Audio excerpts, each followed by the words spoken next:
יש המון אנשים שמאמצים כלבים מעמותות, שבעמותה אומרים להם דבר אחד על הכלב, ובסוף בפועל, כשהכלב מגיע אליהם לבית, הוא מתנהג שונה לגמרי ממה שאמרו להם. עכשיו, זה יכול להיות מכל מיני סיבות.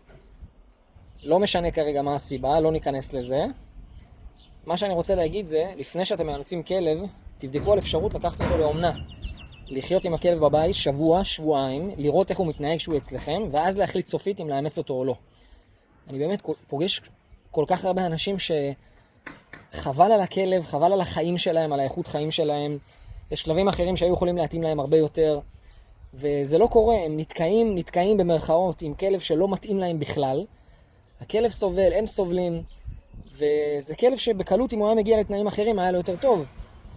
אז תעשו לעצמכם טובה ולכלבים שאתם מאמצים טובה. קחו את הכלב לבית, שבוע, שבועיים, תראו איך זה לחיות עם הכלב הזה ספציפית, איך האופי שלו, לא להסתמך רק על מה שאומרים לכם. יש נטייה גם לעמותות להגיד על הרבה כלבים שהם לא כאלה טובים. כן, זה הכלב הכי חמוד בעולם, הכי מקסים ומתוק, רק רוצה יחס ואהבה, וזה לא נכון.